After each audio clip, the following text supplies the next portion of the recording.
أسأل إتمام ما أؤمل أسماء الشريفة عديدة منيفة قد جاء في القرآن عن الإله اسمان أشهرها محمد. The most important part of this discussion is a discussion. We're here to answer questions. We are here to discuss. There is no question off the table. There's no question that's taboo. So here I want to open it up. If people that are upstairs that want to come down and ask the questions, feel free. If you're here, raise your hand, ask your question. If you're Muslim, please hold your questions, because you see me at the mosque all the time. You can ask me. We would give preference to those that are not Muslim to be able to use this opportunity to ask their questions. Go for it. All right. So I really like the idea of what you're saying, because it sounds really nice to like get rid of world hunger and like lower housing prices and stuff, but how would you take into consideration like people's selfishness? Great question. Great question. Let me repeat the question so everybody can hear, which is, you like the ideas I presented, right? That's good, it's first step. But what about taking into account people's selfishness? But that's the whole point of being a Muslim. What is a Muslim? Somebody who submits their will to their creator, right? I may want to get drunk. Well, I don't, but I'm saying, right? I may. Like, it's not my thing, throwing up on University Avenue in my own pee. Anyway, so I live close here. I drive by here all the time, trust me, right? So it's not my thing. But let's say I did, but I would say I submit my desires to my creator. My creator knows better. Look, we pray 5 times a day. One of them is early, like 5 a.m. early, right? It's not easy, right? You're tired, you're in bed, it's nice, you've got that REM sleep going, and now it's prayer time. But that's the thing, that's what a Muslim is, who steps on their desires, on their own selfishness, to do what Allah, what our Creator has ordained. And that's why you see many Muslims around the world they're very strict. If you go to Muslim countries, for example, in the month of Ramadan, you will see charity like you wouldn't believe. People will come to a mosque that they don't know anybody, and they will put like 10 grand to feed everybody in the neighborhood. That kind of thing goes on.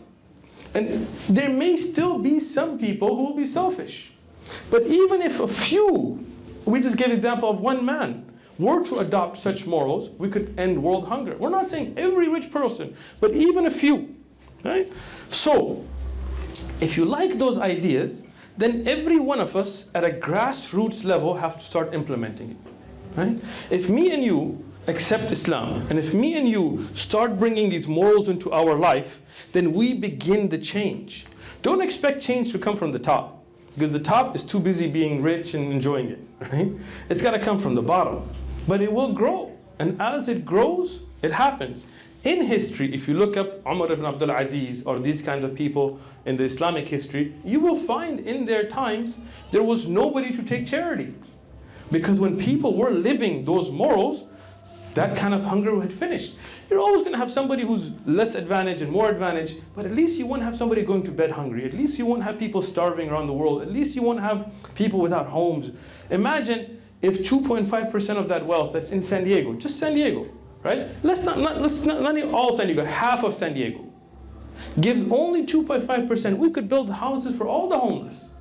We could set up industries with that money, right? Not where a church takes 70% of the money and gives 30% for show. Not all these organizations. I mean, you go to many of these charity organizations and they take the I'm not trying to mention names here, but you know, Red Cross. So you go to these organizations and you look at their operating budget. Their CEOs are making millions of dollars. Millions. That's like me and you are putting $10 for that charity, and he's making $1 million. How much of that money is making it to the poor? In Islam, that money doesn't go to the imam. Like you see in other places where the imam or the priest or the minister or the whatever else gets that money and then, you know, builds their own mansions and all that kind of stuff. That's not in Islam. It doesn't go to the mosque. This goes to the needy, right? Some people are going to stay selfish, but if people like me and you start, then we make a change. Good. Other questions? You ready? All right. She's becoming Muslim today. Next, more questions. Can I make a quick announcement? Sure. We have a sign-in sheet, Pastor, going around. If everyone can scan it on their phone, and then fill out the form. And this is not the sign-in sheet for your classroom. That's another sheet that we're going to be providing to you at the end of the event. So if you could all please fill that out, that would be greatly appreciated. Thank you. All right, come on, questions. There you go. Can I just add on to what she said? Sure. There was a time at point where alcohol was halal, meaning like it was allowed to drink, but then God seen that people weren't praying, people were messing up, people were being lazy, drunk, stuff like that, and they weren't being responsible. There's a reason why it's haram now. You know what I mean? Right. So it's just like something for you to know. I know he's talking about like selfishness. It's there for, God put this rule in place, you know, for our safety, you know, for our concerns. If alcohol was allowed, you see a lot of people not going to jobs. You see a lot of people, you know what I mean, messing up. So that's the reason why it's banned. Nice. All right, go ahead. Correct me if I'm wrong. Go ahead. Could that not just be like a personal thing now? Sure. Like So you should have your own self-control if that's like something that's excellent. you should be able to like balance both. Beautiful, beautiful, beautiful. Have you ever met a drunk? No, not really. Really? Never? And you go to state? Come on. Let's just be honest here, right? I'm just playing. All right. If you ever, I know you don't. You're study all night, right? I got you, right? Is your mom here? No, I'm just kidding. No. So I have met drunks in my life. I have met people who alcohol has ruined their life. And if you ever ask any of them, do you have a problem? Be like, no, I'm fine. Give me my keys, right? Nobody thinks they have a problem. Right? If you look at a person who's hooked on heroin, or if you look at somebody who's a kleptomaniac, or somebody who robs banks, and you ask them, why don't you just control yourself? Right? The problem gets to be, in society, we make laws to prevent ourselves from our own selves, right? Meaning, why do we have laws? Like, for example, when you bring your car, why do you lock it? Right? It should be that you just leave your car open and everybody's honest enough that they don't touch your car. But the reality is some people can't, right? So you have to put in those laws, right? So if you look at alcohol, if you look at the benefits of alcohol, right? Health benefits they will be nothing compared to the harms that come out of it. Right? If you look at it as society, if you just look at it as an individual, then everybody thinks I can control it. Right? Everybody who's ever got into a car and hit somebody because they were drunk thought they could drive home. Right? But our Creator knows better. Our Creator knows better what's good and what's bad. So that's why there are things that are there as tests for us in this world, but we're not supposed to go to them. And we see in society that if we were to take that option away, that if we were to say, look, alcohol is not acceptable, then 95,000 more people would be alive. Right? What's the down of it? You don't get to throw up on yourself on Saturdays, right? I mean, there are things you can do for fun. There are things that you can go and enjoy. But things that cause 100,000 deaths, people talk about gun violence and things like this, but look at this. Look at these stats, right? I know prohibition didn't work out in the US, and I understand why. Because it was a government-run program. It was not a spiritual program. It was not a religious program. But if you look in many Muslim countries, and you just look at the statistics of drunk driving, and you can Google it yourself, you will find they're minuscule. Why? Because alcohol is not accepted as a society, as a religious value. So imagine in our society if we had that. No doubt everybody should be able to control themselves, but we know humans can't. Right? More questions? Come on, hit me with some hard stuff, man. You guys are easy. Yes, sir. I think it was 2 days ago, 3 days ago, they were on campus, and they were handing out free condoms to the students. Are you trying to make an advertisement or a statement? I gotcha. Any questions? If you're not Muslim, we're going to give you preference here, because this is your chance. Ask anything you saw on Fox or something. Hopefully you don't watch Fox. Go ahead. You watch Fox, huh? No, I'm just kidding. I'm just kidding. Do you think that the United States has kind of been like Western chauvinistic when it comes to how they portray Muslims, especially yes. in like the Eastern Hemisphere? And if so, how do you think we can change, like, as people who in these countries like that better? Great question. And that I should have paid you for that one. Think through this, right? First thing, not just against Muslims. I think in the West, and like in other countries or other geographical locations, we have a bias. And that bias comes out in our media, it comes out in our speech, it comes out in our jokes, it comes out in many forms. No doubt, people look at Islam through that bias. Right? I was in Saudi Arabia recently, and I was talking to somebody on a flight back from another country, and they were like, "Where were you at?" I was like, "Oh, Saudi Arabia." "Oh, wow, how was it?" I was like, "It was great, nice, it was very nice." "Oh, was it really hot?" "I don't know, it was all AC." "They have ACs?" "Yes, they have ACs." "Wow, so did you live like the desert?" No, I didn't live in a desert. I was in a 5-star hotel. But anyway, right? So the point there being, people have this misconception and I'll tell you this, just to make it that it's not about Islam and Muslims only. Myself, growing up here, I had a very negative image of Cuba growing up. I thought, going to school here, that Cuba was like dead and they had no doctors and no hospitals and no schools and people were just starving in the streets and just begging, because that's what we were fed. When I watched that documentary, Sicko, opened my mind. I was like, we have doctors? Wow!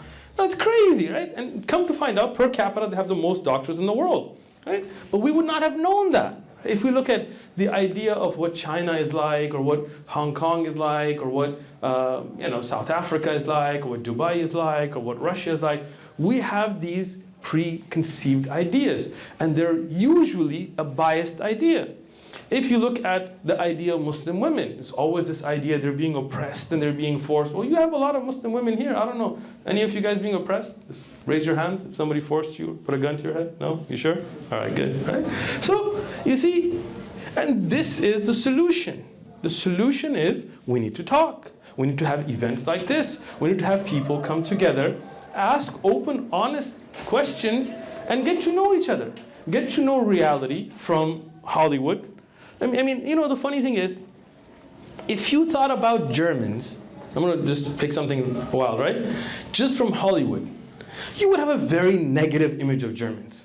Like till today, every bad guy in a Marvel movie is going to be a German, right? Some kind of Nazi spin-off, Hydra or whatever, right? So think about that, right? We're being fed these negative images of a country today that has nothing like that, right? Communist Russia is always given this really, really evil, no right. And again, some of that may be based on true, but most of it's not, right? If we think, I'll tell you funny, I was in Mexico City many, many years ago. And Mexico City is one of the biggest cities in the world. It's amazing. I know a guy who lives out there, he owns a company. He takes a helicopter to work. That's how well off he is, right? And we were talking to a guy, and he was like, Mexico City? What a dump. I was like, have you ever been there? No, but I can imagine. No, you can't imagine. Actually, it's a very beautiful city, right? So these negative stereotypes are pumped through the media, Fox News is basically a medium for just getting hype off such things, right? And you never see Muslims like myself on Fox News. They never invite us, right? They're going to invite somebody who's Islamophobe, and they're going to ask this guy who hates Islam, so what do you think about Islam? Why are you asking him, right? Why don't you invite us? No. But then we as people have to break that at a grassroots level, at an individual level. We have to start communicating. We have to break those stereotypes. We have to, as a society, if we want to survive. Otherwise, if you look at what happened in Nazi Germany in that time, it was the same kind of a thing. When you make a people into scapegoats and villains, many evil things can be done by the leadership of that country under that. And if you haven't seen it in history, read up your books, right? And that's why it's so important. The solution is we have these kinds of events. We have these kinds of conversations. All right, that was good. And come on, harder. Let's hit this. Questions. I know you were shy, but ask away. Something you just thought, if I ever meet a Muslim, I'm going to ask them this. No? Come on. Anyway. Yes? What would your response be to people having a self-perception of Islam? Can you speak up a little bit? What would your response be Say this to out somebody loud. have a current perception of Islam based on just right? Based on Their friends. their friends. They might not be practicing it their ways. Great question. Sometimes you see a negative image of Islam, or not, maybe just an incorrect image of Islam because of the shortcomings of Muslims, meaning some Muslims that may not practice Islam, and people see them and assume that that's Islam, whether it is through them being violent or being drunks or whatever else that people go through their own personal struggles.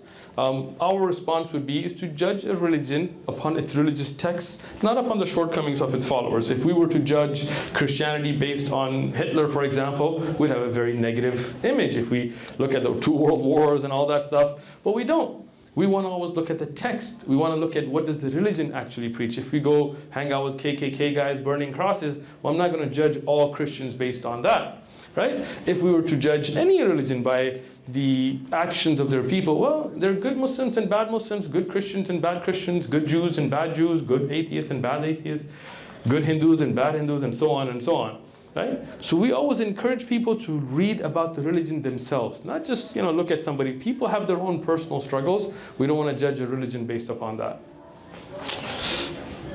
More questions? Come on, I know you guys got some, man. Go ahead. Here, and then we'll go back to after that. Go ahead, you were first. Go ahead. I had a question about zakat. Okay. So, we were talking about how if everyone had the 5% payment, would have less hunger and... We would diminish it. World hunger would end according to the UN. So I was curious, in countries like Saudi Arabia, that this law is in Islam, I was wondering if they don't have hunger or if they have... Great question. Countries like Saudi Arabia, do they still have poverty and hunger? I'm not sure. I don't know the stats because I don't live there. But if the people there do pay their zakat as they should, then they definitely have the resources to end hunger in their countries at least, right? But if we're talking about a global solution, then we can't talk about just one country, because none of those countries have the type of wealth that we see in the West today, right? I mean, we may have a rich king or a prince or somebody here and there, but if you take Jeff Bezos and Elon Musk and just a few of the billionaires that we have today, they'll take maybe, good top % of the wealth of the world, right? If those wealthy people, no matter what country they're in, were to follow those Islamic laws, then it would end world hunger, right? Which people amongst the Muslims do pay zakat, don't pay zakat, I don't know, right? But this study that we have is about one individual, and according to the United Nations, this is not something that I just came up with, said it would end world hunger, right? So imagine if more people than just one, more of the billionaires of the world would actually follow the Islamic idea of zakat, we can guarantee, they're saying about just one person, we can guarantee at least world hunger would finish, right? And then we would use that money for programs to try to empower and develop other people in other countries, other communities. And it's not like the world became the way it is just the way it is. No, European powers went and colonized many parts of Africa and Asia and so on. You can see the British were everywhere. From that one little island, man, they controlled everything, right? And they didn't just go there and develop, right? They stole the resources, they killed scholars and so on. Read your history. And that's why we have situations. They caused problems like the Kashmir issue or the Iraq issue and so on, right? Even today, we as a country, we invaded Iraq, right? Anybody still remember that, or we all forgot that? That's all out of your mind, right? Why? What had Iraq done to us? Was Iraq behind 9/11? I think it's pretty much well known to everybody. No, they were not. They had nothing to do with it, right? Were they attacking the US? No, they were not. We invaded a country, we took out their army, we took out their police force, we put the country in chaos. Imagine somebody comes to San Diego and the police is now gone, there's no military, there's looting, there's rioting, and then we just leave it, right? With those kinds of problems. And then we're like, I wonder why they're... Iraq had the highest literacy rate in the Middle East. Google it, look it up, right? Minorities had rights. The foreign minister of Iraq, Tariq Aziz, was a Christian, right? Women, education, all that was going good. Why did we invade? If they had a president they didn't like or was bad, that's their issue. Imagine we had Trump and Biden. I don't care which spectrum you're on, or the right wing or left wing, one of those is going to make you upset. Does that mean people should invade the US? Right? When we cause these problems, then we should be a part of the solution as well. I went further than you asked. All right, go ahead. Is there any other economic solutions that they have for economic balance? So Islam has a whole system of Islamic economics, right? So one of the issues that we talked about is interest-free loans. So you would no longer have these bankers trying to, sell submerged mortgages and all these kinds of things to try to make fake bubbles and all that. You would also have zakat, which would not just, it's not just that it would help the poor, but it infuses wealth into the community, into the economics of it, right? Meaning, if people just store wealth, the economy crumbles, right? When people have to spend, because they have to pay zakat anyway, that when he has to spend, the poor have to then go buy food and products and things, the economy grows. Right? So if you look at that economic model, and many professors out of Norway and others have done economic models like calculations, and they've said the world economy would be steady and would have growth and not these bubbles if such laws were brought. Why? Because these are not laws that some economists in some room came up with. These are laws that are for divine nature. Our Creator knows us better than us. He knows what's good and bad for us, right? So when we're told to pray 5 times, or not drink alcohol, or don't eat pork, or don't fornicate, and do everything this in the right way and so on, it's because it benefits us. It's because us as humans, this is our user manual. This is what tells us how to function correctly. All right, good question. What more? Anyway. Come on. Go ahead. Can you explain to them about our education system? Excellent. So if you look at the Islamic education system, one of the things that we forget is the emphasis Islam brought on education. No doubt the first university and the first, like even the word bachelor's, like a bachelor's degree. I was looking at some of the linguistic professors talking about the root words here.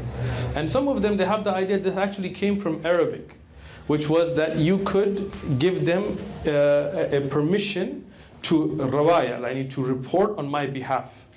Right? That I give you now my permission and an ijaza to report on my behalf. So from that rawaya, from that idea, came the word for bachelors and so on, right? And that brought an aspect of education. That education in the Muslim world was free. There was no cost for education. Imagine if you had no tuition, right? In the Muslim concept, if you look at the earlier Islamic universities, they were all free. The people had a right. And if you look at the writings of scholars like Ibn Taymiyyah and Ibn al-Qayyim and others, they talk about the emphasis on learning and education for the Muslim community and how that's a right for men and women, right? But today, we've made education into a business. And that's why, certain universities charge a lot more money than others, and you got those connects, and if you've been to this university, all this kind of a thing would be done away with. All right, more questions? Anybody? Go ahead. Hey, Sheikh, with all the religions out there, why is Islam the right path? Excellent. When we talk about different religions and why something is right from wrong, we always have to be objective, right? First and foremost, we have to look at what is the preserved message. Meaning, if all of us here had an idea, and it was a really great idea, but by the time it got to somebody, that idea goes through so many changes that it is no longer the original idea, then that's done to begin with, right? If we look at the Old Testament and how most of it was lost after Babylon, and then the Old Testament was rewritten through songs and traditions and so on, every serious professor of the Old Testament will tell you that the original writings, if they existed in the time of Moses, are not those that we have today. Right? If you look at the New Testament, most of the old writings that we have, the earliest manuscripts are in Koine Greek, which was not the language of Jesus, peace and blessings be upon him. Most of those are from anonymous authors, meaning they're actually not written by the disciples or anybody else that was at the same time period, 70, 100 years later. Right? So that means none of that is preserved. Right? But Islam, the first unique thing is that we have the original message in the original language, memorized letter by letter, word by word. Right? We could, if those that have memorized the entire Quran, could sit here with a piece of paper and write the whole thing out. Right? And I know people in North Africa, for example, that memorize the Quran. They write out the Quran from memory twice without mistakes, and that's when they're considered to be memorized of the Quran. And that has been going on since the time of the Prophet, peace be upon him. Meaning, in the lifetime of the Prophet Muhammad, peace and blessings be upon him, there were those that memorized the entire Quran, word by word, letter by letter, sound by sound, even the pronunciation, the qira'at, even the pronunciation and the variation in how to pronounce. We have sanad, we have a chain all the way to the Prophet Muhammad, peace and blessings be upon him. Even the hadith, the sayings of the Prophet Muhammad, peace and blessings be upon him, are also checked through mustalah al-hadith, the whole science. So the first thing is it's preserved. We have manuscripts that can be carbon dated, like the Birmingham Quran that has a part of the Quran, the Sana'a Quran has a complete manuscript, and so on, to the lifetime and to the dates of the Prophet Muhammad and his first generation. Right? And those, you can read them as we read today. Right? They are written without harakat, no fatha, dhamma, kasra, and all of that, because that was not needed at the time. But those can be read today. So this is the first thing, the preservation. Right? Secondly, we look at the core message.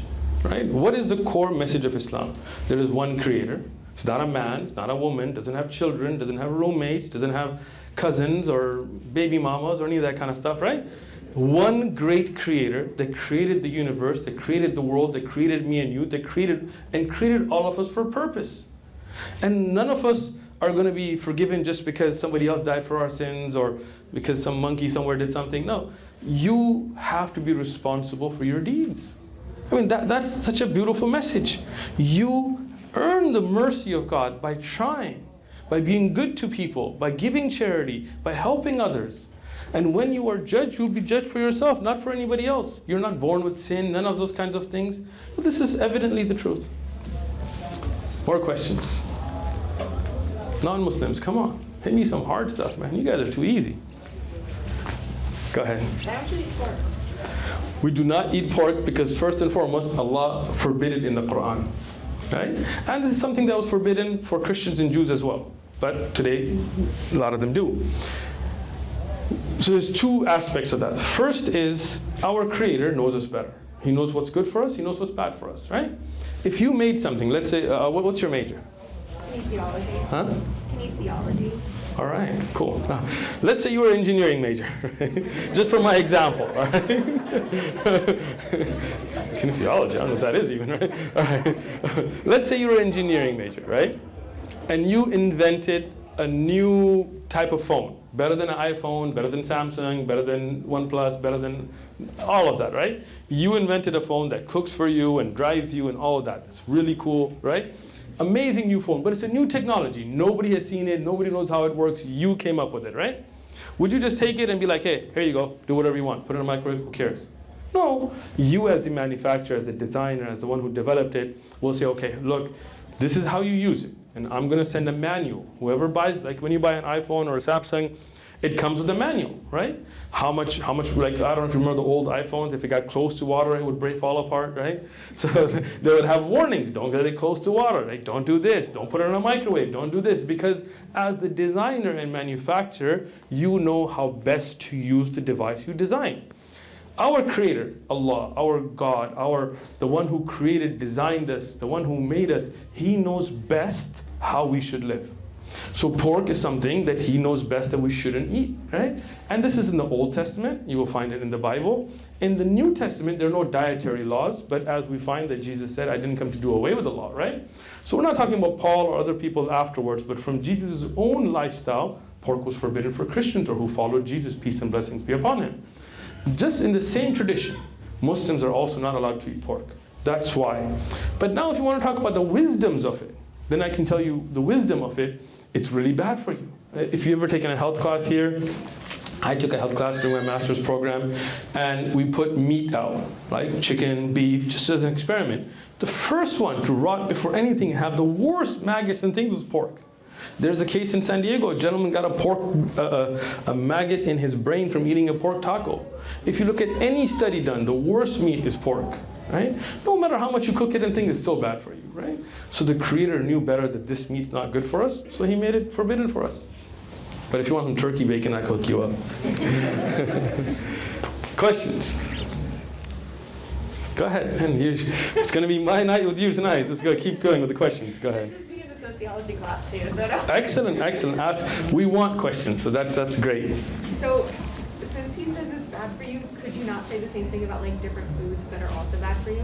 Sure. So in Islam you have two things, right? One is what is we call nas, like a clear, evident verse from the Quran or saying of the Prophet Muhammad, peace be upon him. When you have that, that's the religion. Meaning we cannot make up our own rulings, right? Because then what happens, everything becomes subjective, right? Somebody could be like sugar is bad for you, right? Somebody could be like caffeine's bad for you. Somebody could be like rice, keto, you got the diet, now you can't eat bread anymore, right?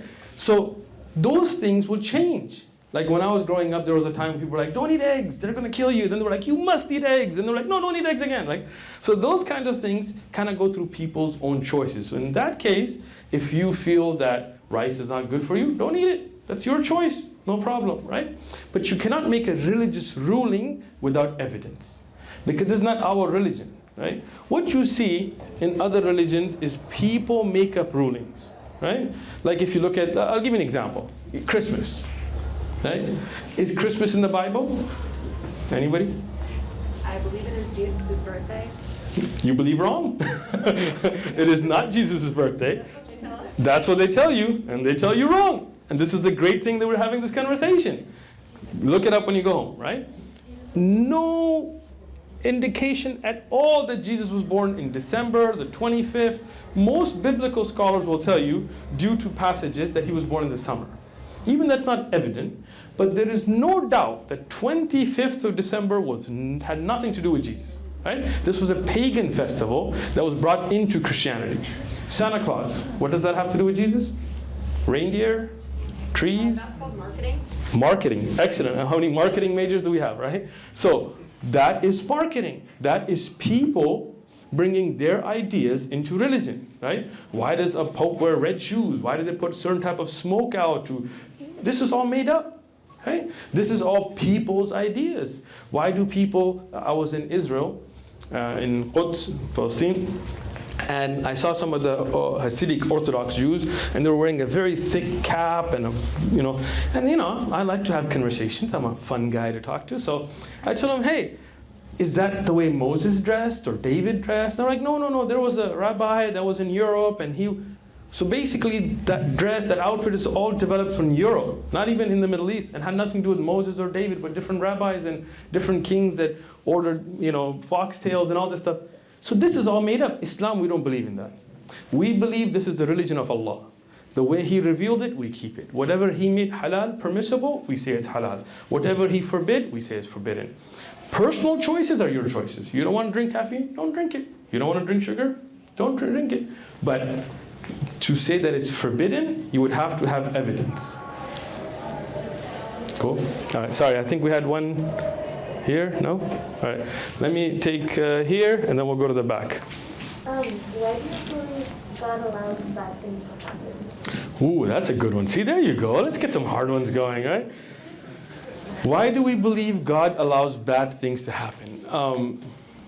First and foremost, you have to understand what is the purpose of this life. Right? This life is not forever. This life is not it. Right? We all know that when we think, even non-Muslims, I'm not talking about Islam, right? We always have this idea of an afterlife. That's something what we call in Islam fitra. Like in your natural state, you have this idea that there's going to be something after death. And Islam answers that for us, right? That this life is a temporary abode, right? We were souls before this. It's called alam al-arwah, this time that we were just souls, no bodies, right? And from the hadith, from the saying of the Prophet Muhammad, peace and blessings be upon him, we would meet each other as souls. And that's why sometimes you meet somebody and immediately you kick it off with them, right? You like the way they're, you like them right away. And sometimes you meet someone, you're like, nah, I'm good, right? So this is something answered by Islam. After that, yeah, you got me, huh? She's like, yeah, I know, right? Right? So after that time, we came into a different life, which was the womb of the mother, right? This is a different life. You didn't breathe air, you didn't see anybody else. Imagine the child in the belly of the mother. Imagine if you tell them, you know what, someday you're going to be sitting in a classroom with like 100 people and you're going to be wearing masks and you're like, what the hell's a mask, right? It's going to be like, you're going to be chewing food. Like, chew food? What? I got this little tube, it feeds me. I don't need any of that, right? right? And then you die from that life, meaning you leave that state of existence. You come to this world, everything changes. You start breathing air, no longer liquids in your lung. Now if you get liquids, you die, right? Then everything changes. Your lifespan changes, your reality changes, your interactions change. This is another life, right? After this life, you will die from this life and you will go to the next, which is the grave. That's another, it's called barzakh. It's another existence. Things will change. You will not eat like the way you eat, but you will exist. And then there'll be the hereafter, the life when you're raised after that, and that's the permanent one. So this whole explanation was to say that this life is temporary, and this life is a test. So some people get hardships in lives to remind them that this life is a test. Some people, the hardship, it cleanses them, it purifies them. Right? Imagine if there was no hardship in life, nobody ever got sick, people would forget to pray, people would forget their purpose, people would forget, you know, when I get sick, I think about others that are sick. When I get a toothache, I feel sympathy and empathy for those that have toothaches, right? So if you never had hardships, you would just be lost. And you would think this life is forever, and it's not.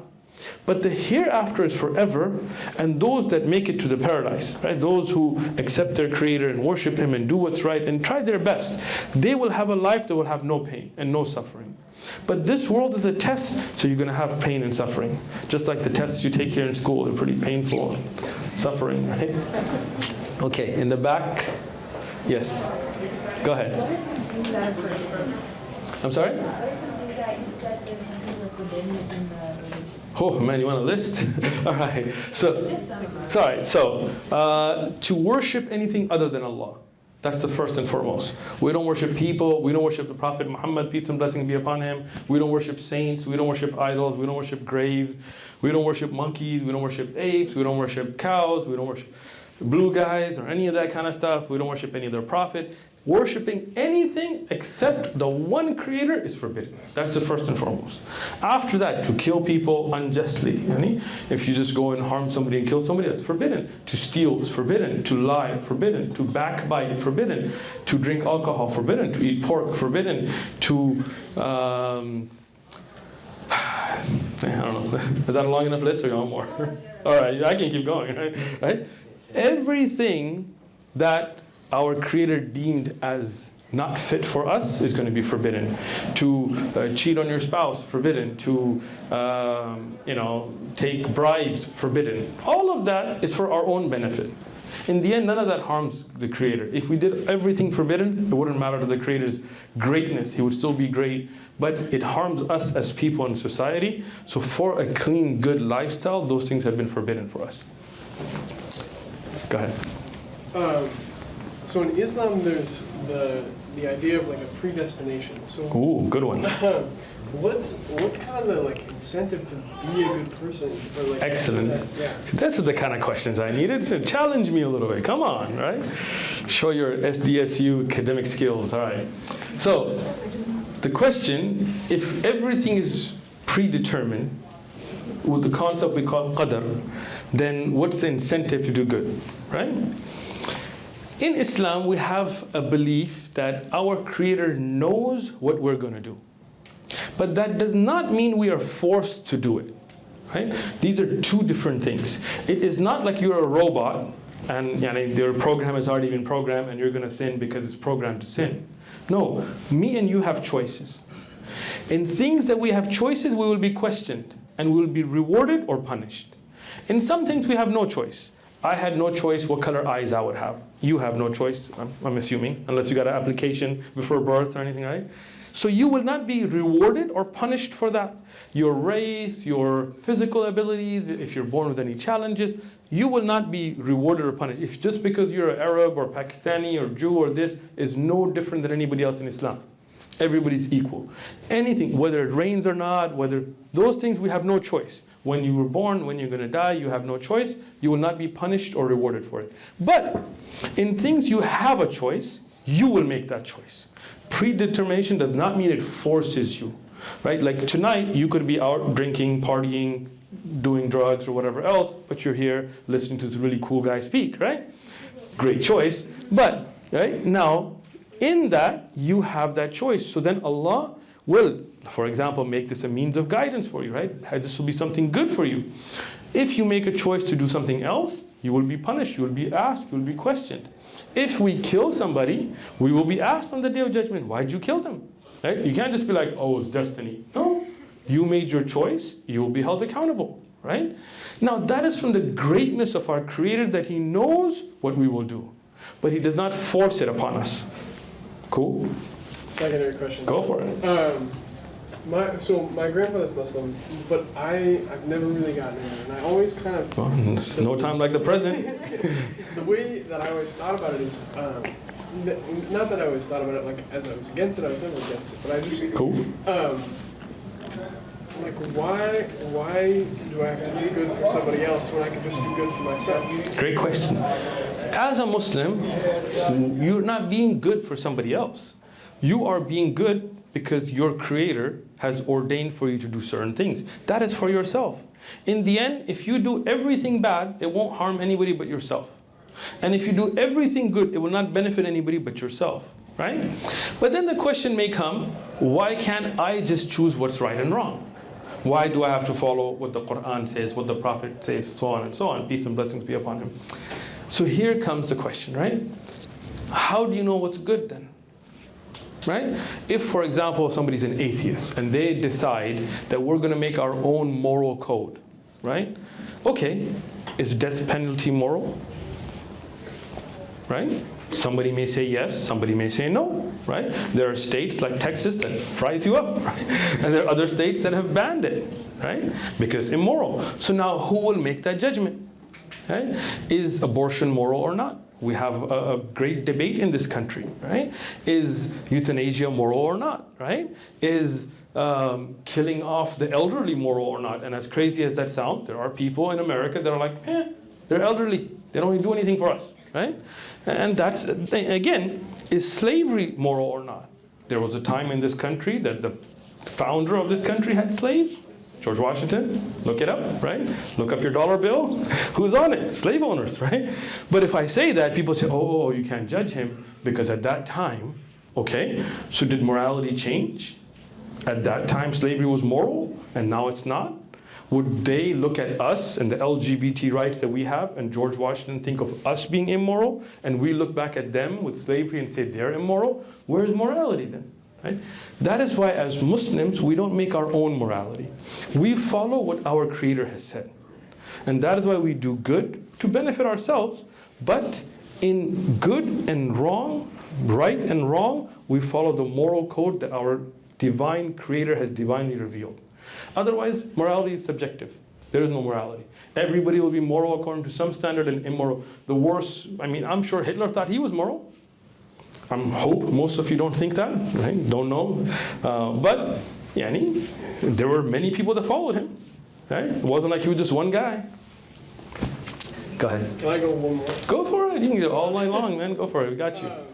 So then, talking about those code of rules, to what extent can you still kind of follow Sharia?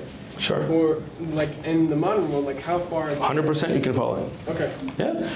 The Sharia is not what you see on TV. It's not some dude with a camel and a sword in his hand. I'm cutting off hands, This is as she was saying, this is a Hollywood version of Sharia. Sharia is everyday life. And the prayer is a part of Sharia. It's the law that Allah has revealed. Fasting, zakat, this is a part of Sharia. It's not some scary, weird, backwards thing. No. The Quran has been revealed to be a guidance till the Day of Judgment. I can practice my religion as a Muslim today, just like they could 1,000 years ago. There's no difference, right? Things may be different in the sense, for example, I travel on a plane and they may have camels or horses or so on, but the prayer is the prayer. We still face the same qibla, the same direction. We still, Fajr is 2 and Dhuhr is 4 and fasting in Ramadan. All of that is the same, right? That is such a beautiful way of life that it is something that can be 100% followed till the Day of Judgment. No part of the Sharia is time expires, right? So that's beautiful. If you look at the idea of priesthood where you can't get married, well, only a certain amount of people, if you don't have people getting married, humanity is not going to grow, right? But in Islam, even scholars get married, right? It's such a model of life that you can implement it 100% and so have society flourish. till the day of judgment. Cool. Go for it, and then we'll get you. Go ahead. Okay. It's okay. You can ask. I want you guys to ask. I'm going to be here as late as you guys need me. This is what I'm here for. I have 2 questions. Go for it. You get one free, and I'm going to charge you for the second. No, I'm just kidding. So the first one is, like, for example, Catholics, if we make a sin, we have someone to, like, forgive us. Sure. The priest, you're saying? Okay. So, do you guys have that as well? We do not. So the idea of confession is not something we find in Islam, right? In Islam, our Creator forgives us directly. I don't need to go to a guy and be like, forgive me, Father, for I have sinned. I killed 3 people last night, and this, and then he's like, say 300 Hail Marys and pay or whatever, right? We don't have that. Instead, if you sin, you directly have a conversation with your Creator. You say, you know, you're my Creator, you're my Allah, you're my Rabb, you're my Lord. I sinned, I shouldn't have done it, forgive me. And Allah forgives you directly. Doesn't have to kill anybody. You don't have to go tell anybody else. Secret between you and your Creator. That's in Islam. Second question. Yeah, it's the second question. Oh, come on. That was. If you want another one, I'll give you another one. All right, just think about it. All right, go ahead. What is your religion's views on gay rights? Oh, I was waiting for this one. So in Islam, we believe that homosexuality is not a moral lifestyle. Right? We do not believe this is something that is naturally ordained by our Creator. As in other religions, if you look in the New Testament, you can look in Romans. If you look in the Old Testament, look in Leviticus, and so on. Some religions have started to change that. Like they've decided to change whatever's in their actual books and their ideas and so on. We do not believe in that. We believe that our Creator created us with a natural method. You know, how do we have children?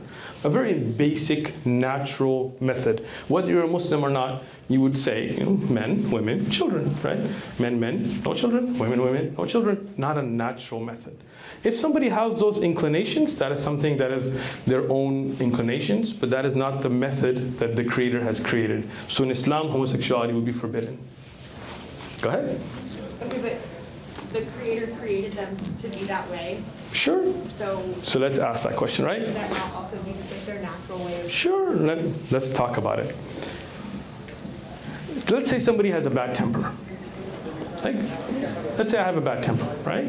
Does that mean that because I naturally have a bad temper, it's okay for me to cuss people out or something like this, right? People have different inclinations. Some people like to fornicate. Forget about homosexuality. Let's say somebody just likes, just doesn't not satisfied with the spouse. They want to have different people every night. Right? That may be something but that's their test. Right? But that is not the natural method that humanity was created for. Right? Adam and Eve. Right? So it's not Adam and Steve. Right? So if you look at that natural method, it's man and woman. If anybody has any kind of personal leanings that are against that natural method, that is their issue to work out with themselves, right? If somebody's attracted to an animal, for example, that's maybe natural. I mean, it could happen. But that doesn't mean that just because they have that inclination that they should act upon it. Go ahead. Yeah, so my question builds upon this topic of Islam. Go for it. Build on. So, based on, you're Sunni Muslim, right? I'm Muslim, alhamdulillah, from the Ahl Sunnah wal Jama'ah, yes. Right. So, according to Sunni Islam, the great scholars like Ibn Taymiyyah and Debat, sure. What is the punishment of someone that does homosexual act? So, first thing, according to Sunni Islam, seems to indicate that there is like more than one Islam, right? Which there isn't, right? The Islam is based on the Quran and the sayings of the Prophet Muhammad, peace be upon him. So whether you're whatever name you want to give yourself, there's only one Islam, right? So, like other sects are not even Muslims. Yeah? Like what? Shia, for example. What's the Shia? Sect of Islam. No. What's the difference between Sunni and Shia? Well, several differences. Right. Like, do they follow the Quran? Yeah, but different interpretations, of course, about like Khilafah and stuff like that. But Khilafah is... You know the history. Sure, I do know the history. But the point being that if somebody has a political disagreement, that's not a religious disagreement, right? But if somebody worships other than Allah, like somebody says, oh, Ali, help me, instead of saying, oh, Allah, right? If somebody worships a grave, right? That takes you outside the fold of Islam. It's not about labels or names. Read Al-Fatiha, right? Are you Muslim? No. No, okay. So have you read the Quran? I have. All right. The first chapter in the Quran is called Al-Fatiha, right? I'm sorry? Yeah, I'm saying Fatiha. Al-Fatiha, excellent. So in Al-Fatiha, you say, إِيَّاكَ نَعْبُدُ وَإِيَّاكَ نَسْتَعِينُ. It is only Allah do we worship, and only Allah that we ask for help. So if somebody changes that to start saying, Ya Hussein, Ya Ali, Ya Fulan, Ya Nabi, Ya Abdul Qadir, whatever sect they may be from, they are taking themselves outside the fold of Islam, right? So in the end, Islam is only one Islam. What is in the Quran and what the Prophet ﷺ said. Ibn Baz, Ibn Taymiyyah, rahmatullahi alayhim, these are just scholars of Islam, right? If you want to talk about the punishments in Islam, hudud, then there are different types of hudud. If somebody does a sin in the privacy of their home, they're not seen by people, they're not known, then this is between them and God, right? Go ahead. If somebody's doing sins that is going to be corrupting society, whether it's not just homosexuality, if you're talking about fornication, if you're talking about alcoholism or any of that, then they will have their own punishments. And those will go by the time in society. Meaning here in America, for example, we do not have any legal system to be carrying out punishments, right? But in other countries they do, like in Saudi Arabia and other countries. And then you should go to the scholars of that country and ask about the situation and their rulings. Cool. More questions? Go ahead. So I guess my question is kind of about how you almost sort of like can define like different sins or just wrongdoing. So when someone's gay or homosexual, that's not a choice, that's just how they are. But then like consuming alcohol or eating pork, things like that, that is a choice. Sure. So why do you think that? Good question. Are there people that are genetically predisposed to alcoholism? Yeah. There are. So wouldn't you say that for them to get drunk, get in a car, hit somebody would be okay? Because genetically, the entire different races, I don't know if you guys take genetics here, but you can read, that have predisposed towards alcoholism, right? But that doesn't mean it's okay, right? Having that desire is not a sin. But carrying out the action is a sin. You understand what I'm saying? You know? Well, I don't agree, but I know it. Well, I mean, yeah, you don't have to agree. But I just want to make sure I'm clear, right? Yeah. Meaning, if somebody has a desire towards homosexuality, that desire is not a sin in and of itself. Right?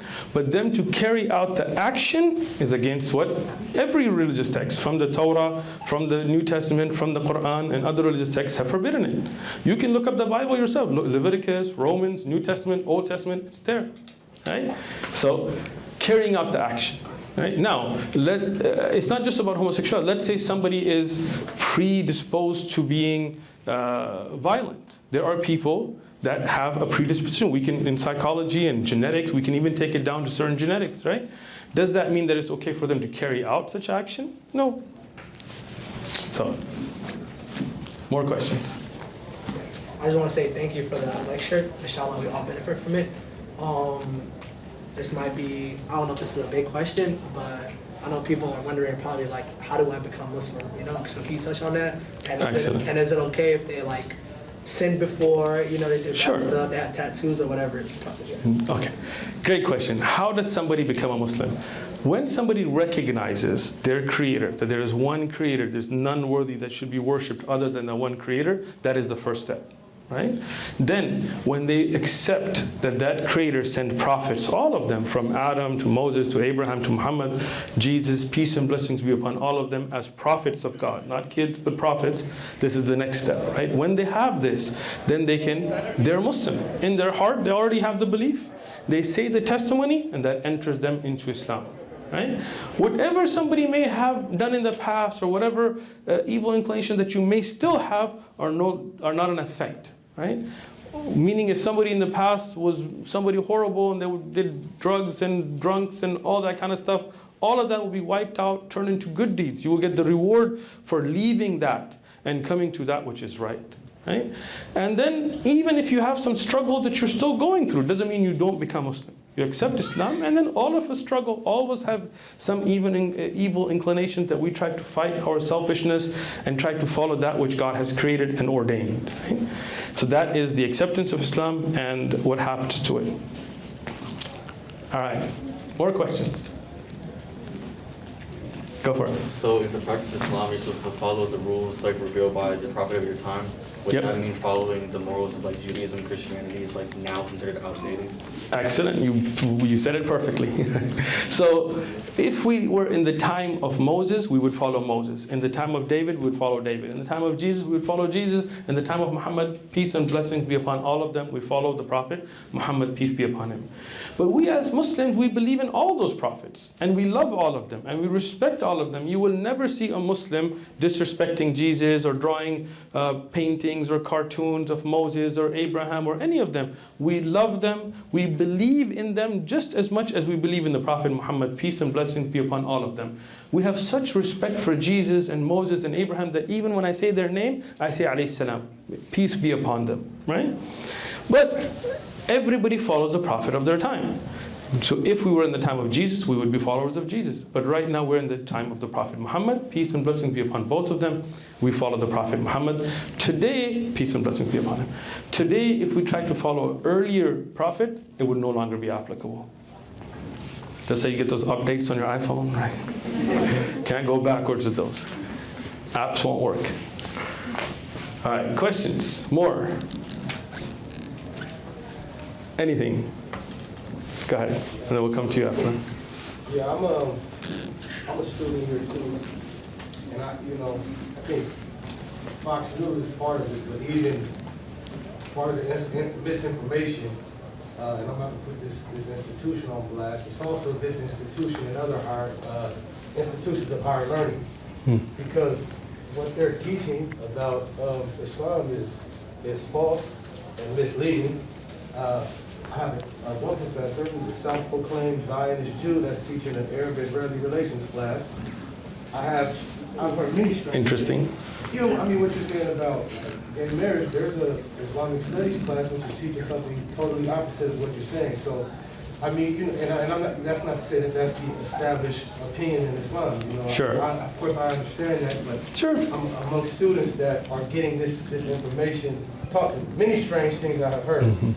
So now the question is, what can students, as well as Muslims that are not students that have concern, do to get professors in the institutions that are going to actually teach Islam for the people who want to learn it?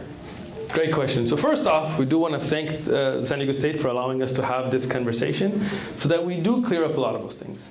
When we look at Islam or any other religion, people may have their own ideas, but one of the clear ways you can know right from wrong is the evidences, right?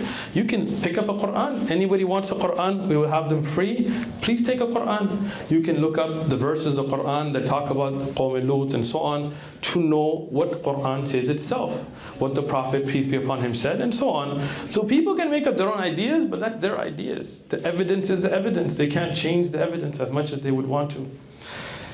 And when we talk about people trying, again, when I went to school, a lot of things were taught to me. I'll tell you something funny. When I was in middle school, and a long time ago, they had a little book. It said, Allah, the Muslim God.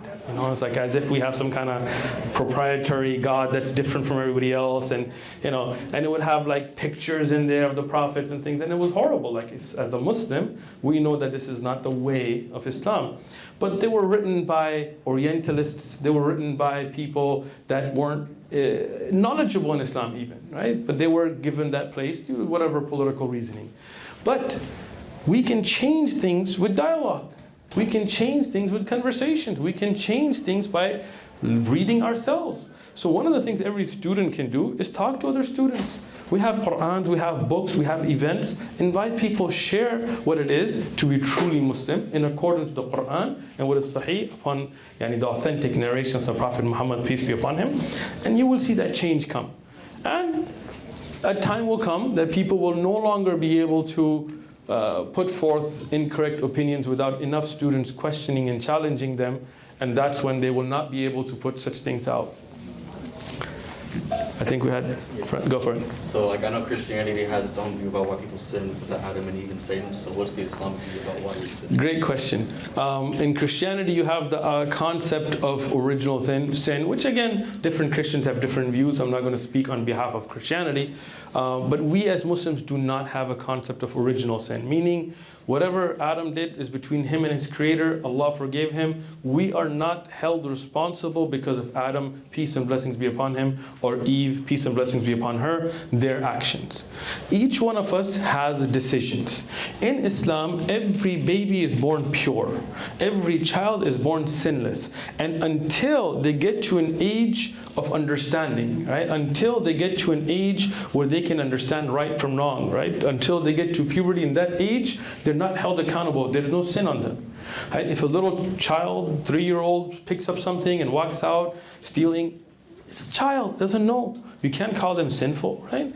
But when you get to an age when you know better, right? When you know right from wrong, then you will be held accountable in Islam. People sin because their desires get the best of them, right? And people make mistakes. Everybody makes mistakes. But Allah is the most forgiving. He doesn't need to kill His son. He doesn't need to sacrifice anybody else. He doesn't need to kill Himself. He just forgives. We ask forgiveness from our Creator and He forgives. If we wrong somebody else, we ask forgiveness from them, right? But this is the concept of sin in a nutshell, inshallah. Go ahead. So when you were answering his question, you were talking about like evidence. Okay. But is a religion not just based off of like belief? It's not in Islam. That's a great question. In Islam, we don't have this blind faith idea. We have evidences, right? So if I tell you that we pray 5 times a day, it's not just my belief. You can question me. You can say, where's that from? And I can show you from the Quran. I can show you from the sayings of the Prophet Muhammad, peace and blessings be upon him, where that came from. If I tell you that you can't eat pork, it's not just my belief, right? Otherwise, everybody would have their own religion. But Islam is one religion based on evidences, what we call dalil, proofs, right? Like I teach jurisprudence, fiqh, right? And in it, for every ruling, I say, okay, this is in the Quran, this is where it's mentioned, this verse, this is in the saying of the Prophet, this is why the saying is authentic, right? We check all those evidences, even for authenticity. And when you have evidences, then we make our belief based on that. This is not about blind faith, right? Even if you look at the prophethood of the Prophet Muhammad, peace and blessings be upon him, it's not based on blind faith on our end, right? If we look at the Quran, a book that till today nobody's been able to meet the challenge of coming up with something like it, right? Imagine today that when we study Arabic grammar, I'm not Arab, right? But I studied Arabic grammar. We go back to the Quran. That is the final authority when we look at balagha and you know, taqdeem wa ta'khir, all these beautiful aspects of language. We go to the Quran from a man that couldn't read or write, that never wrote a poem. Right? The Quran talked about things in the past that the Prophet Muhammad could not have known him, peace and blessings be upon him.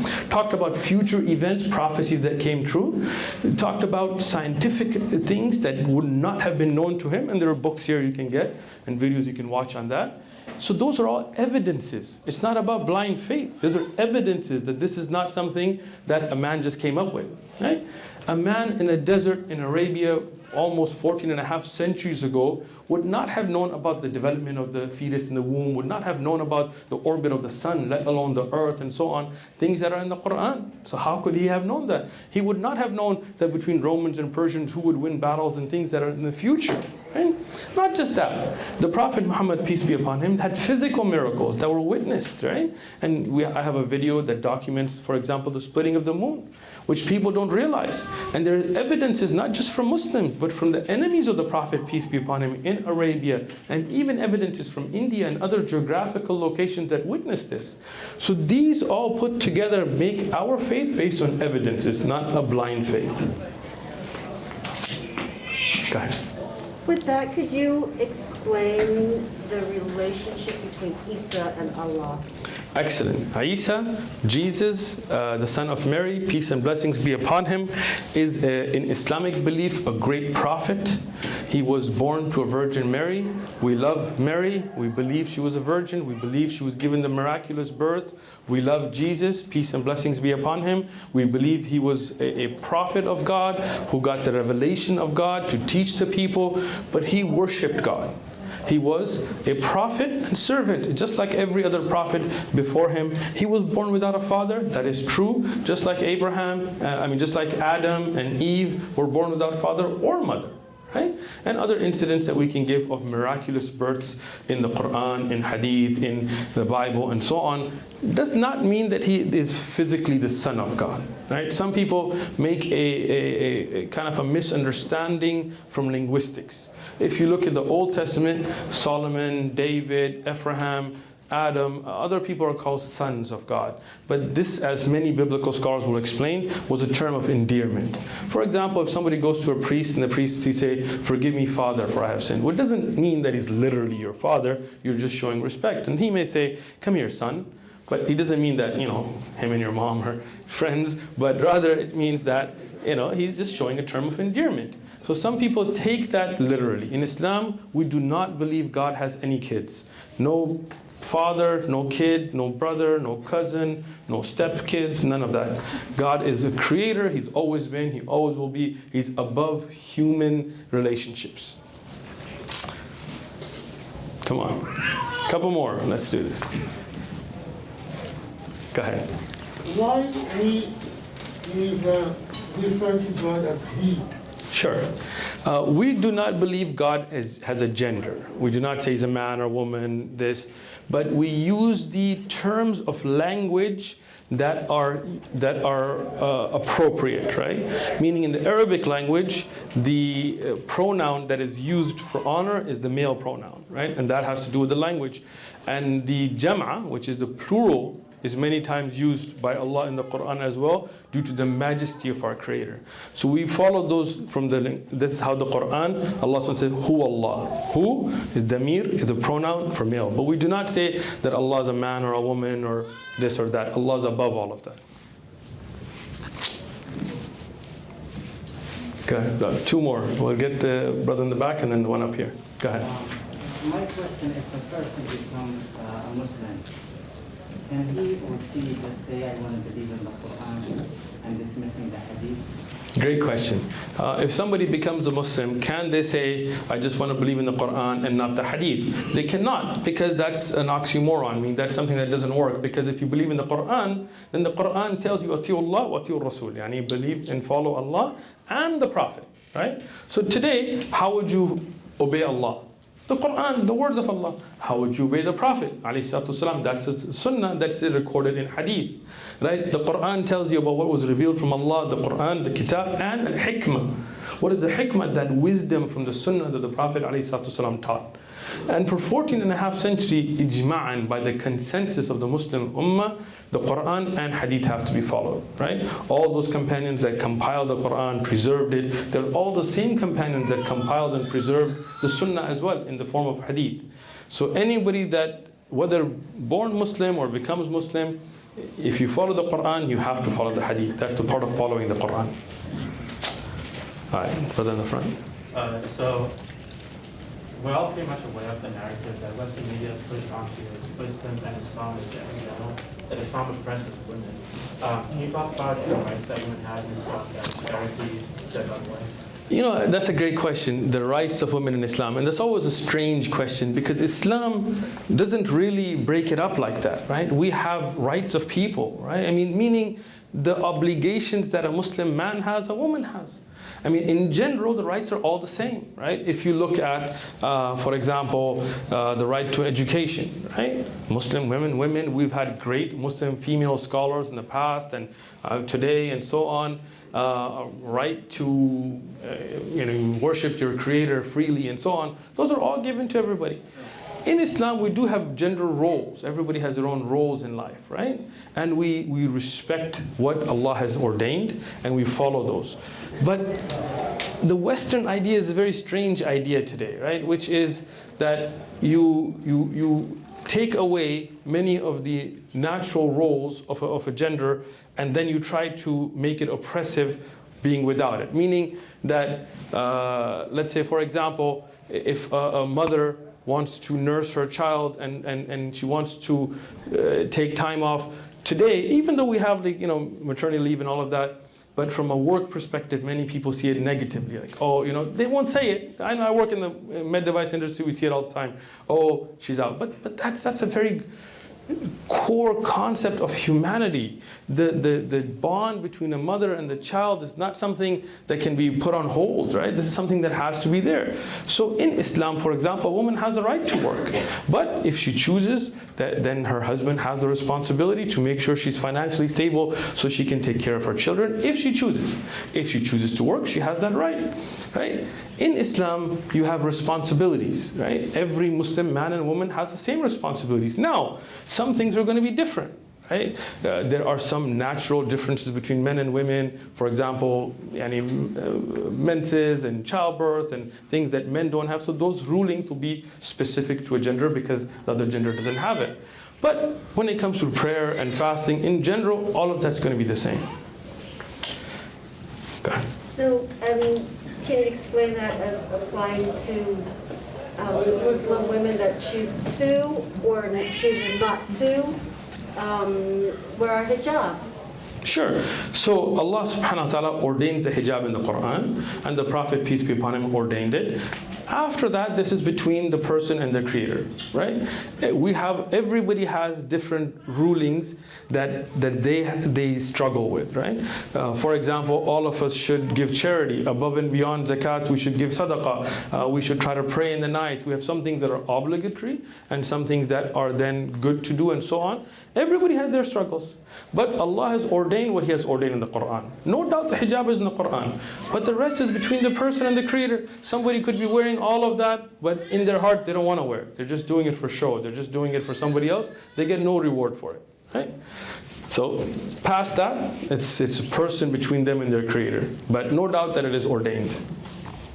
Just to add on to both of you guys real quick. So in Islam, we're obligated to, tell our brothers and sisters, if they're doing something wrong, we have to let them know, like you were saying, if they want to wear the hijab, we just got to remind them, however you say it, it's however you say it between you and Allah. But the day of Judgment Day, we're going to be asked, we're going to be questioned, why didn't you tell Kobe he shouldn't be going out there? You know what I mean? So we're supposed to remind each other. Kobe Bryant? I'm just kidding. So that's why I know some people be like, oh, people that are Muslim are so bad on their women. No, it's not that we're bad on our women, It's just same goes for vice versa. Boys, we just got to remind them. I think today we see our Muslim sisters practicing more than our brothers. I think it's the brothers that are in need of reminder more. When I go to a college campus, usually it's very visible when I see my Muslim sisters, in not just in the hijab, in the way they conduct themselves, in their prayer, in their activities. And a lot of brothers, unfortunately, get caught up. So to remind each other is something that is beneficial for the believer. But judgment is only with Allah subhanahu wa ta'ala. An Islamic judge, for example, in a court case, that's his job to judge. But for me, I don't know which one of you is the most pious. This is something that Allah knows best. I can only see what's apparent, but Allah knows the hearts. Go ahead. In Saudi Arabia, women only got the right to drive in 2015. Before that was a ban. Gotcha. If the gender equality is there, why the justification for women to have the right to drive until 2015? Great question. Why is it that women in Saudi Arabia could not drive till 2015? I have no idea, because not being able to drive is not something that we find in Islamic tradition across the globe. Meaning, if you look at the Muslim world, Saudi Arabia is about 30 million people, right? The Muslims are, what I just read today was 1.9 billion, with a B, right? So 30 million is a very small representation amongst 1.9 billion. If you look at majority Muslim countries where have the biggest populations like Indonesia and so on, we don't see an issue with women driving, right? Whatever reasoning they may have had, but the wives of the Prophet, peace and blessings be upon him, they rode horses, they rode camels, they traveled, they what would be the equivalent of driving at that time. So we don't see this as a ruling across the board, right? So why they were not able to drive at that time, you can read the works of their legal opinions and so on. But again, you will not find that in any other country from the Muslim countries. Go ahead. Did you just say the Prophet had wives? Like Yes. plural? Yes, yes. So they practice polygamy, Yes. but they don't believe in gay rights. Okay, so let's take it back a step, right? If we look at, I got you, no problem. Like I said, no question is off the table. Ask away, right? Let's take it back to biblical times, right? If we look at David, if we look at Solomon in the Bible, they had polygamy, right? Christians today may not want to talk about it, but it's in the books, right? They can't undo the books. If you look at many other traditions around the world, not just Islam, you will find polygamy, right? In the sense, for example, if you look at the natural order of reproduction, right? Forget about religion, let's just take it to a very genetic, natural basis, right? If there is a husband and two wives, and would they have children? Would they procreate? Would they move forward? They would, right? There's nothing unnatural biologically about polygamy. Now, you do not force it. It's between, if people want to have a relationship like that, whether they're Mormons or others, this is between them, right? Meaning, if there's a guy and two women want to be married to him, that's between them. If they don't, that's between them. There are some guidelines in Islam where you have max and minimums and you have rights and regulations so that it's not abused. But yes, if you have that situation, you have. The Prophet, peace be upon him, he had one wife. Her name was Khadija, right? When he was married to her, he was not married to any other women. Right? After she passed away from this world, then many of his marriages after that were to protect women that were at that time had no other means of protection. Most of them were older than him and so on and so on. And I have a series on the life of the Prophet, peace be upon him. We explain each marriage and the reasoning for it and so on. But polygamy and homosexuality are not in the same category, right? You have one thing that still has a natural basis in humanity, and you have one that doesn't, right? If you look at the survival of a species, we're going to go to, even if you take religion out of it, a very core idea of the survival of any species, right? If any species is unable to procreate to a certain extent, in humans they say 2.3 per two people, that species will decline and cease to exist, right? So, in that sense, if, for example, the majority of people became homosexual today, right, how would you sustain humanity? Go ahead. I don't think it's necessary because we're overpopulated. Okay, excellent. But think it through, right? Think it through. We're overpopulated today, right? Let's say we start to dwindle as humanity, right? Now, what happens is the elder generations will outweigh the younger, who are workers, who are able to do, right? You cannot sustain society. And we're finding this problem in Europe right now. That's why they're welcoming a lot of immigrants, because immigrants are doing all the hard work, right? So when you have a society where you don't, and you can ask your professor, if you don't have 2.3, I don't know how you get the 0.3, but statistics, right? Per couple, that species cannot survive. If we start dwindling in numbers as a species, we may start to look at a model that we're like, oh, we're getting less population, that's good. But we can't sustain that because the older population that's unable to work will not be able to be sustained by the younger. And as we go generation by generation, when the population does become less and less, in the end, we will become extinct as a species. That's genetics. Go ahead. I get what you're saying, but I don't think that's completely fair because you have a lot of people that give their kids up for adoption, a lot of people that don't want their children, and they have children, they don't want them. And you have these couples that can't biologically have children that adopt them and give them a good home. Sure, but think through that, right? How many people are there that, for example, in the world today, that give up their children, percentage-wise, right? It's minute, percentage-wise, right? How many people are unable to have children biologically? By percentage-wise, it's again going to be minute. But if you have a society where it's not an issue of somebody being born sterile or not able to have children, if you have a society where people make decisions, where they start to go towards a lifestyle that it will not sustain humanity. I know people don't want to talk about this because we have been politically corrected to a point that we can't discuss things. But these are realities, right? These are things that we look in nature. The natural, not going to get graphic here, right? But the method of use even between men and women, and other than that, it's not the same, right? There's an exit and entrance and all that kind of thing that you need to think through, right? People don't want to talk about it because they don't have that ability to have that conversation. But we should be able to, as a society. We don't have to agree on it. You can have your view, I can have my view. But we need to have that conversation, right?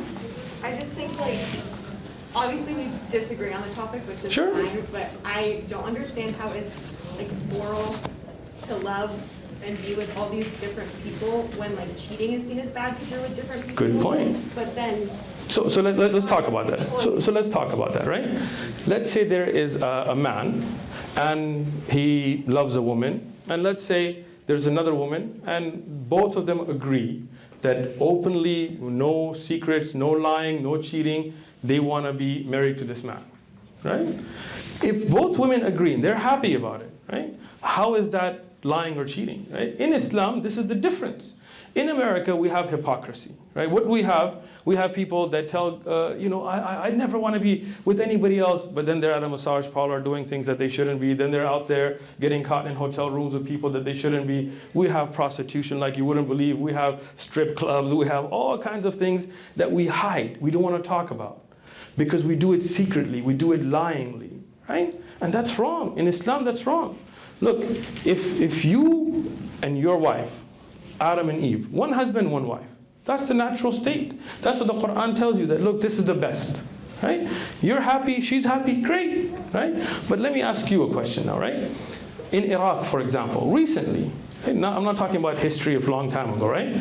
We had wars, we had bombings, we as a country, the United States, we invaded a country, economy collapsed, no law enforcement. Many women, their husbands were killed. Mostly those that were killed, military or so on, or executions by death squads and so on, were men, right?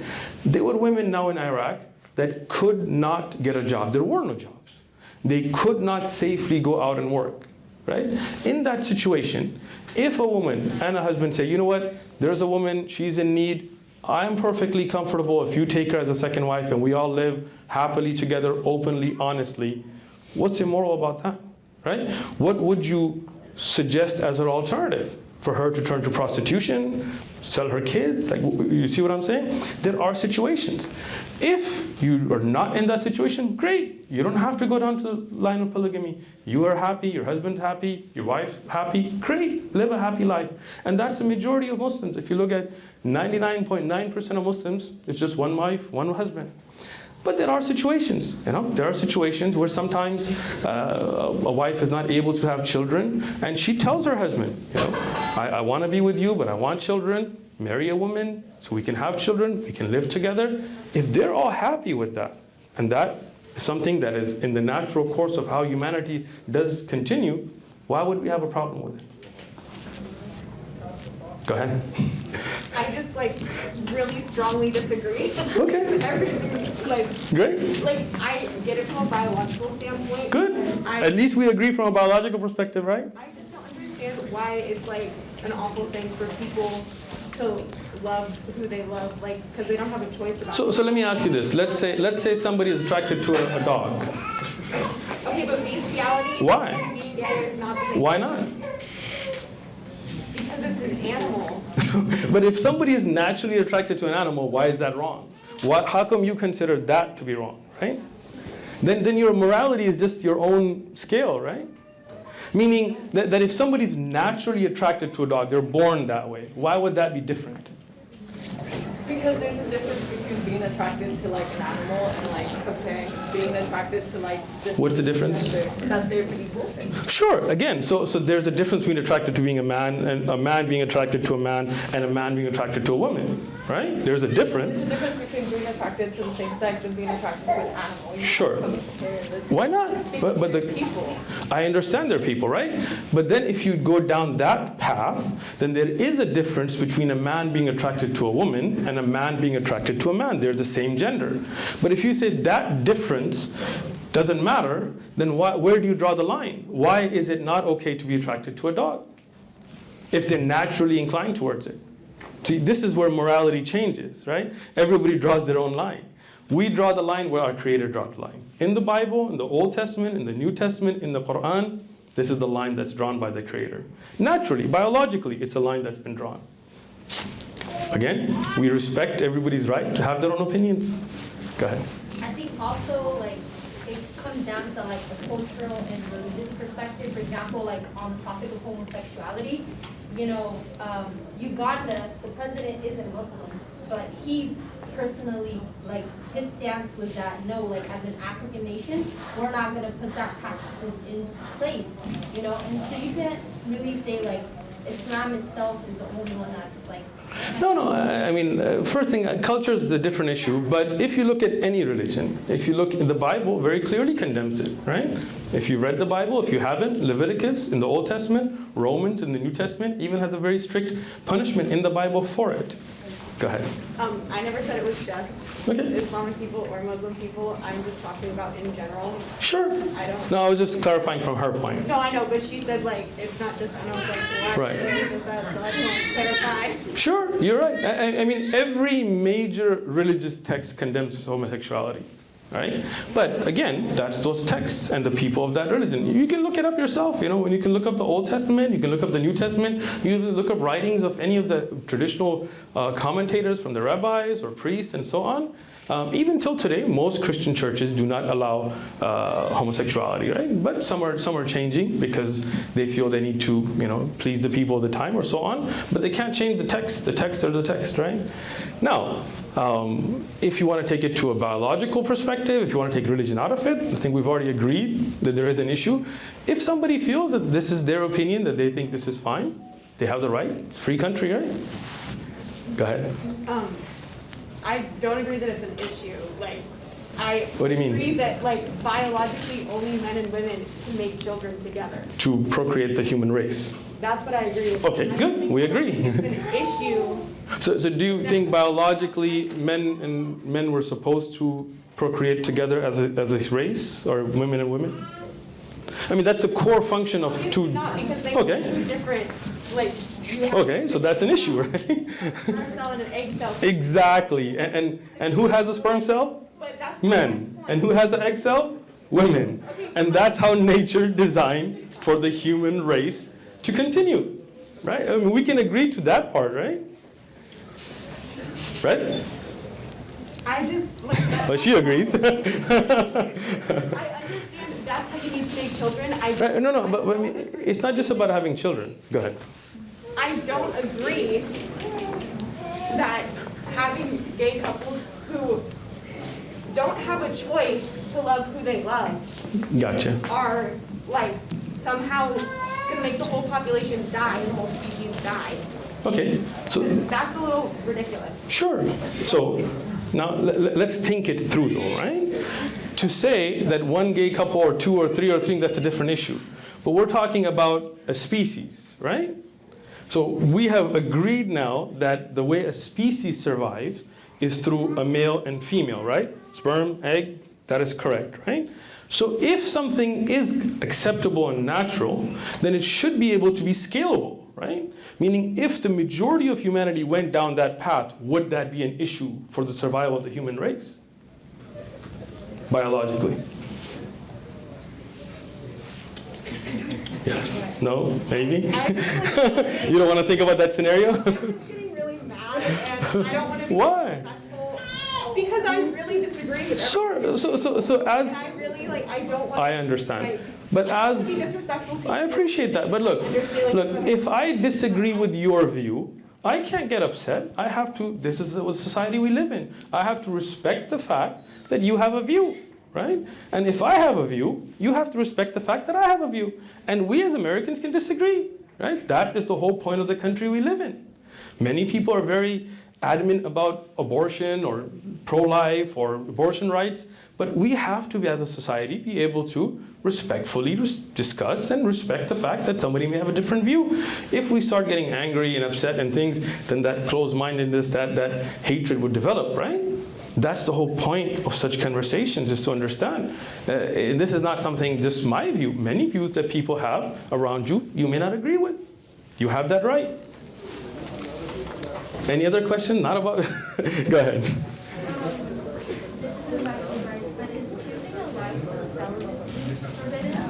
It is not. It's a choice. I mean, if somebody wants to be celibate, but that is not the natural way in Islam either, right?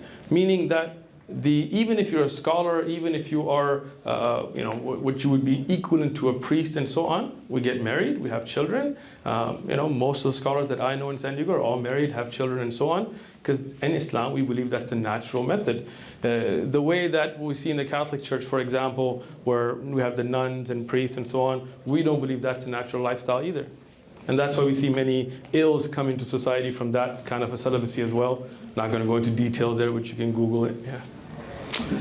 Questions? So we have to wrap up at 9. So if you have any last questions, please feel free to ask. Go ahead. Go ahead. It's not a question, but I just kind of want to just give a little perspective on that whole matter. First and foremost, I think you understand that everybody's just not going to believe the same thing. Sure. Everybody's not going to be Muslim, everybody's not going to believe the Quran, everybody's not going to believe the Bible. But one of the functions of revelation is to lay down a guide, a principle of morals in any culture, in any society that you live in, right? Mm-hmm. So, and I got this analogy one time from somebody that went to, they said they interviewed somebody in like Papua New Guinea, a tribe that practiced cannibalism. And they interviewed the person, and one of the last person that participated in cannibalism. And they said, didn't you know that it wasn't right to eat another person's body after you killed him? And he said, the person said, how would I know that? This is all I ever knew. This is what I've seen. I mean, everybody was doing it. Sure. So when revelation comes down, like right now we live in a society where love means something different, relationships mean something different than it might have been at one point in time. So if that society had received a revelation, then they would have had a guideline to say, hey, this clearly says don't eat people. Well, we don't eat people. All right, so in the matter, I'm glad we don't. The book says don't do it, so we don't do it. That's our guideline for morality. If a person disagrees with that, that's fine, so we disagree with that. Sure. Where it's coming from, this is why the Muslims say that we don't do that. That's our guideline for morality. This is what we live by. Now, if you live in a time where everybody says relationships look like something different, 100 years from now, it might be something different. Sure. But I mean, going to remain the same. As a society today, we have many things that we are, as a society, are debating and arguing. What is the role of transgender men and women amongst other men and women? Should transgender men who identify as women play sports with women, and so on and so on? These are things that society is debating and discussing, and we have to have a respectful discussion on it. But as Muslims, we have a divine guideline, and that's what we follow. Go ahead. I kind of feel like the conversation was wanting to hear it was acceptable. Yeah, I think that is usually what I get nowadays. But as Muslims, we know, just like you're saying, that is the guideline. We go by the word of Allah. We can love a gay person, but you're not jumping into, the same environment or atmosphere or fire. I got you. Go ahead. By loving them, you can respect them like we respect everyone else. Sure. But it doesn't mean that you're going to find that we approve of it. That is And again, I mean, just to be clear, you can be. Because my sister. I understand, but you don't see how, you don't see that that's right. Like you see No. it wrong. So again, so let's keep this together, right? Let's say somebody has some. Let's say. Let me give you another example. All right? Take it easy. Take it easy, right? Let's say you have a 40-year-old friend who is in love with a 16-year-old friend, right? For example, right? Would you approve of that, right? That's between that could be what they're attracted to. You can disagree with them, but that doesn't mean that you have to agree with what they agree with, right? Or they have to agree with what you have to agree with. Everybody has their own idea of morals, but we as Muslims have a divine text. This is what we follow. So, go ahead. Go ahead. So my point is, I'm not a Muslim. I believe in homosexuality, but my point to you would be, if we cannot hold these conversations and not get frustrated, what separates us from being the same as those MAGA supporters who fight out in a way and can't hear out the opinions of other people. Islam, people of Islam, they believe in sex as a form of procreation. And that is their belief. Right. I believe in homosexuality, and I'm fine, and I agree with him, and I follow you, and I'm totally fine listening to everything you have to say. I have friends that are Muslim, but I'm not going to fight with him on his beliefs. We can discuss it. Those are his beliefs. I do understand, like, he has his own beliefs because he believes that, like, his creator has this way of, like he wrote out the way to do things. Good. If that's what you believe. What I don't understand is if you don't believe in that, then how can you fully love someone if you can't accept how they are? So again, this is where my question comes to you. If there is somebody who does some action that you don't agree with, does that mean that you can't love them as a human being?